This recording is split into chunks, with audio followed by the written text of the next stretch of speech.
Hey guys, welcome back to our new class. और आज की क्लास में हम सीखने वाले हैं वो वर्ड्स जो आपको इंग्लिश के हर दूसरे तीसरे सेंटेंस में देखने को मिलेंगे, जिसमें आपका बी, बिन और बीइंग आपको देखने को मिलता है ना। आपको दूसरे तीसरे सेंटेंस में हर बार आपको ये चीजें देखने को मिल जाती हैं और बच्चे इनको छोड़ के भाग जाते हैं, यहां तक कि सेंटेंस को ट्रांसलेट भी नहीं करते कि भाई बी का मीनिंग क्या निकलेगा, निकालने की भी कोशिश नहीं करते।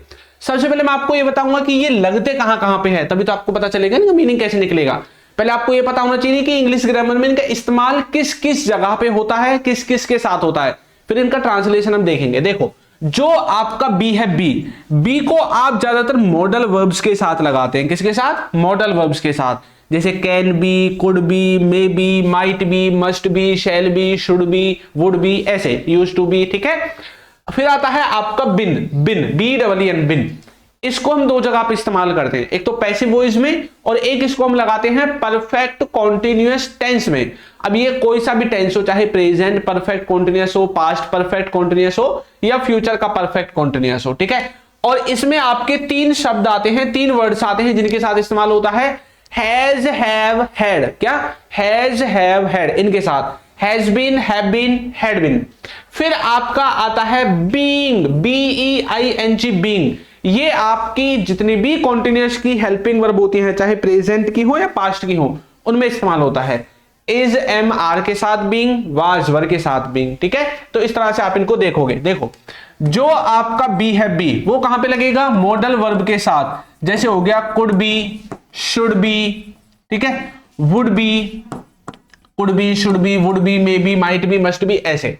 जो आपका बिन है, BEEN, बिन, ये कहां पे लगेगा भाई? ये लगेगा हेल्पिंग वर्ब्स के साथ। कौन सी है वो? तीन, हैज, हैव, इनके साथ बिन आपको देखने को मिलेगा, हैज बिन, हैव बिन। एक आपका हैड, इसके साथ आपको बिन देखने को मिलेगा। ठीक है। यहां पे आप इसको इस्तेमाल करते हैं।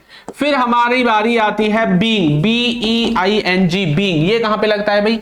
ये लगता है कॉन्टिन्यूअस टेंस की जो हेल्पिंग वर्ब होती हैं, जैसे हो गया इज, एम, आर, जैसे हो गया वाज, वर, बस इनके साथ ही देखने को मिलेगा। इनके साथ आप लगाते हैं बीइंग, BEING, बीइंग। ठीक है। इस तरह से तो चलिए एक एक करके सभी को देखते हैं कि कहीं भी हमें दिखाई देंगे तो इनका मीनिंग एक्चुअल में निकल के क्या आएगा। ठीक है। तो सबसे पहले हम स्टार्ट करने वाले हैं मॉडल वर्ब्स के साथ। किसके साथ? मॉडल वर्ब्स के साथ। और उससे भी पहले मैं आपको एक सबसे इंपॉर्टेंट चीज बताता हूं, विल बी। विल बी आपने पढ़ा होगा फ्यूचर के कॉन्टिन्यूअस टेंस में। किसमें? फ्यूचर कॉन्टिन्यूअस टेंस में पढ़ा है ना। तो यहां पे जो बी होता है ना, बी, ये मैंने इसलिए बताया आपको कि विल बी आपने पढ़ रखा है पहले, आपको याद भी होगा। तो आप वहां पे क्या पढ़ते हैं? विल बी का मतलब क्या पढ़ते हैं कि कोई व्यक्ति कुछ कर रहा होगा, फ्यूचर में कुछ कर रहा होगा। जैसे आई एम वॉचिंग टीवी, मैं टीवी देख रहा होऊंगा। कब? फ्यूचर में। इस तरह से आप इसको इस्तेमाल करते हैं। लेकिन इसका एक मीनिंग और होता है कि कोई व्यक्ति कहीं पे होगा, कोई व्यक्ति कहीं पे होगा, फ्यूचर में कहीं पे होगा। जैसे भी तो कल 5 बजे कहां पे होगा? मैंने बोला यार कल 5 बजे तो मैं स्कूल में होऊंगा या ग्राउंड में होऊंगा, खेल रहा हूंगा अपने दोस्तों के साथ। उसी तरह से आपका वुड बी भी आता है। विल बताएगा फ्यूचर के बारे में कि फ्यूचर में कहां पे होगा, वुड बताएगा अभी कहां पे होगा। इस टाइम पे भी आप बोलते हैं अभी कहां होगा वो, तो बताएगा वुड। कल कहां होगा वो, तो बताएगा विल। ठीक है। सेंटेंस का फॉर्मूला यही रहेगा। मैंने बोला कि राजू स्कूल में होगा, अगर मैं फ्यूचर के बारे में बोल रहा हूं, कल होगा, परसों होगा, आने वाले समय में होगा, तो मैं लगाऊंगा Raju will be in the school. लेकिन अगर मैं अभी की बोल रहा हूं, यार अभी तो राजू स्कूल में होगा, तो बोलूंगा Raju would be in the school. Present की बातें कर रहा हूं। पापा ऑफिस में होंगे, प्रेजेंट की बात करें तो पापा would be in the office, और अगर फ्यूचर में होंगे तो will be in the office. ठीक है। मैं कल घर पे होऊंगा, देखो इस सेंटेंस में साफ साफ लिखा हुआ है कल, फ्यूचर की बात हो रही है तो विल लगेगा। I will be at home, मैं कल कहां पे होऊंगा? घर पे होऊंगा। जैसे ही मैंने विल लगाया तो अपना समझ जाओ कि फ्यूचर की बात कर रहा है। बाकी अगर आपको कल को भी दिखाना है तो आप टुमारो भी यहां पे ऐड कर सकते हैं, तब भी आपको कोई दिक्कत नहीं होगी। ठीक है। देखो, वो कल 5 बजे कहां पे होगा? बाजार में होगा। कल 5 बजे बाजार में होगा, वो कल 5 बजे बाजार में होगा। कल विल लगेगा तो कैसे बोलेंगे? He will be in the market, वो कहां पे होगा? मार्केट में होगा। किस बजे? कितने बजे? 5 बजे। He will be in the market at 5 PM, 5 बजे के आसपास या 5 o'clock, जो भी आपको लिखना है आप लिख सकते हैं। किताबें मेज पर होंगी, ये प्रेजेंट में भी हो सकती है। जैसे मुझसे कोई बोलने लगे भाई किताबें कहाँ पे मिल नहीं रही सुबह से। मैंने बोला यार मेज पे होगी, देख ले। ठीक है, तो कैसे बोलेंगे, किताबें मेज पे होंगी तो books would be on the table. तो books would be on the table, किताबें कहां पे होंगी, टेबल पे होंगी, मेज पे होंगी। ठीक है, और बाकी के मैंने आपकी प्रैक्टिस के लिए छोड़ दिए हैं, आपको भी तो आनी चाहिए वे कुछ ना कुछ। ठीक है, आप कर लेना। नेक्स्ट हमारा है कुड।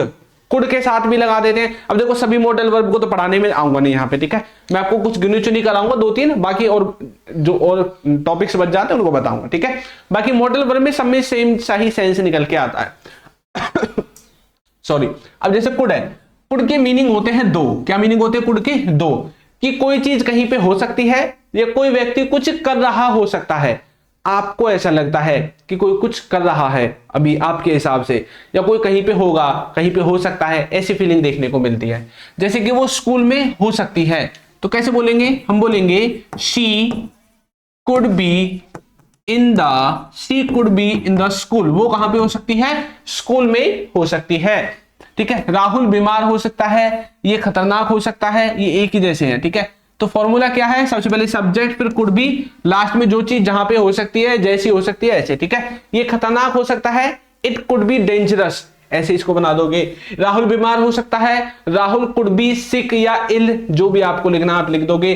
वो खेल रहा हो सकता है, इसमें तो आपको मतलब वर्ब लिखनी पड़ेगी, तो कैसे बोलेंगे, वो खेल रहा हो सकता है, हम बोलेंगे he could be playing. Verb जो होगी उसमें आईएनजी आपको लगा देनी है बस, ही कुड बी प्लेइंग, वो खेल रहा हो सकता है।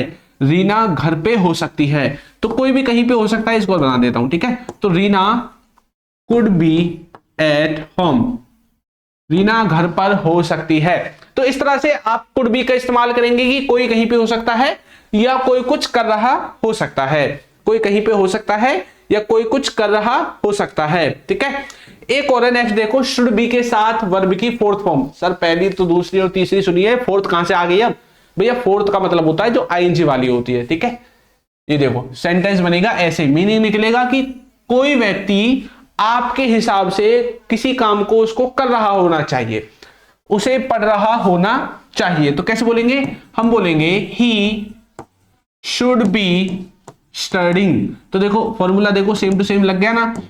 ही क्या है, सब्जेक्ट, शुड बी क्या है, modal verb, subject should be modal verb, verb की आईएनजी वाली फॉर्म ऑब्जेक्ट सेंटेंस में है ही नहीं। उन्हें घर आ रहा होना चाहिए, तो कैसे बोलेंगे, दे शुड बी, आने के लिए कम का इस्तेमाल करोगे, coming home, they should be coming home, उन्हें घर आ रहा होना चाहिए। राधिका को खेल रहा होना चाहिए, राधिका शुड बी प्लेइंग।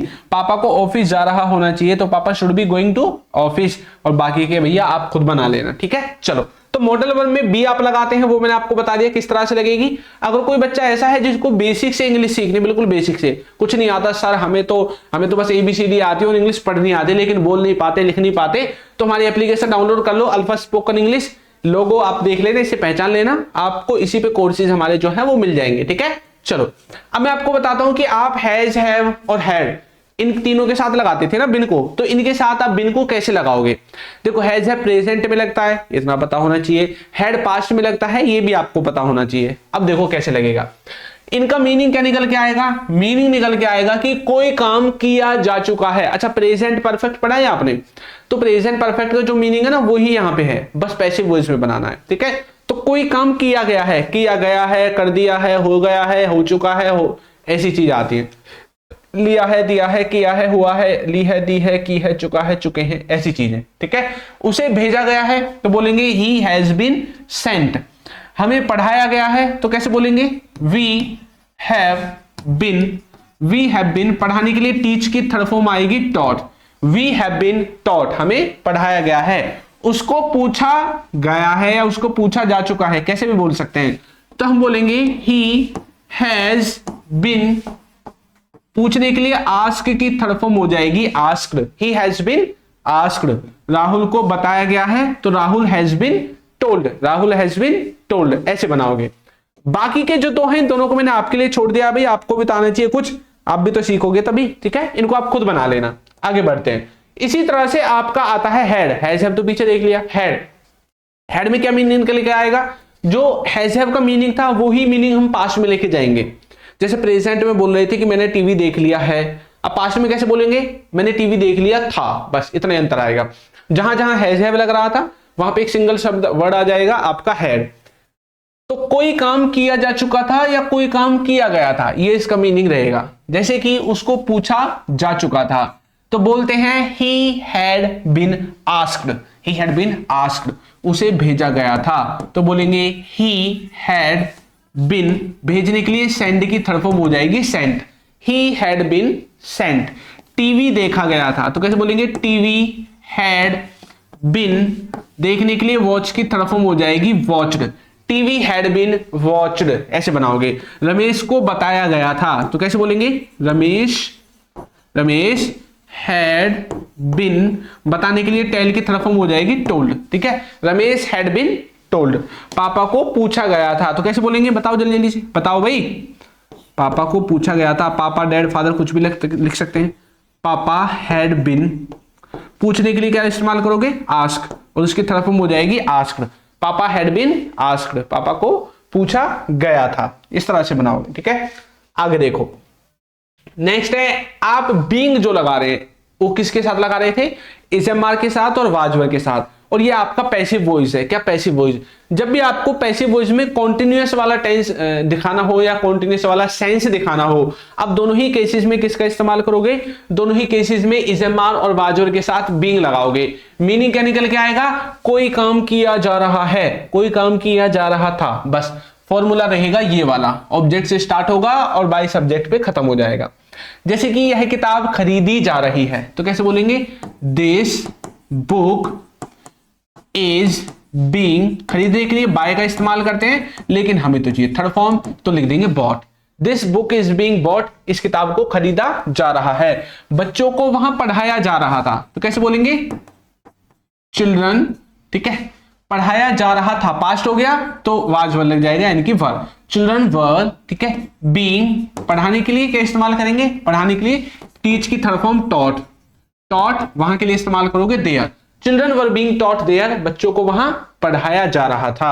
लोगों को बुलाया जा रहा है, प्रेजेंट का हो गया तो बोलेंगे people are being called, people are being called, कहां, वहां के लिए इस्तेमाल करोगे देयर, तो लोगों को वहां बुलाया जा रहा है, people are being called there. इस तरह से यह काम क्यों किया जा रहा है, भाई ये काम क्यों किया जा रहा है हमें बताओ ना, कैसे बोलोगे, दिस, ये जो काम है क्यों किया जा रहा है, इंटरोगेटिव है तो किससे स्टार्ट होना चाहिए, डबल एच फैमिली वर्ड से, तो क्यों के लिए इस्तेमाल करते हैं वाई, फिर लिखेंगे helping verb is, why is, फिर लिखेंगे दिस वर्क, ये एक तरह से ऑब्जेक्ट की तरह काम करेगा, वाई इज दिस वर्क, ये काम क्यों, अब ये प्रेजेंट का है तो दिस वर्क के लिए इसका इस्तेमाल हमने कर दिया, वाई इज दिस वर्क, आ गया भाई, किया जा रहा है, फिर लिखोगे बीइंग डन, ठीक है, ऐसे बन जाएगा, why is this work being done,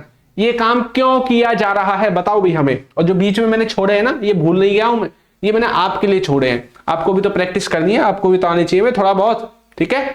चलो अब मैंने आपके लिए एक और छोड़ रखा है अभी बाकी, एक तो आपको ये बच्चे कुछ जो छोड़े हैं ये करने हैं, और एक आपको ये जो है इसका ट्रांसलेशन करके कमेंट करके भी मुझे दिखाना है। एक मैं करके दिखा देता हूं, शुड बी के साथ वर्ब की थर्ड फॉर्म, कोई काम किया जाना चाहिए, पैसिव वॉइस में फॉर्मूला ये रहा, ठीक है। कैसे बोलेंगे, उसे पढ़ना चाहिए, ये पैसिव वॉइस है क्या, उसे पढ़ना चाहिए, नहीं ये नॉर्मल है, उसे पढ़ना चाहिए तो हम बोलेंगे ही शुड स्टडी, ये नॉर्मल सेंटेंस है, पैसिव वॉइस वाला नहीं है।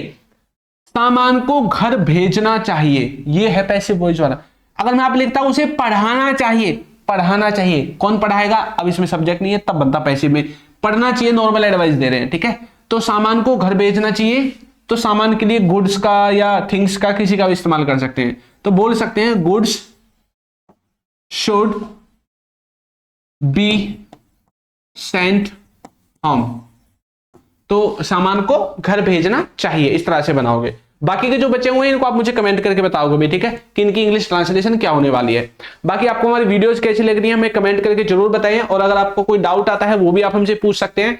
और अब हम मिलेंगे नई वीडियो में, अभी चैनल पर नए है ना तो सब्सक्राइब करके जरूर जाया करो, ठीक है। चलिए मिलेंगे नई क्लास में नए टॉपिक के साथ, तब तक के लिए थैंक यू।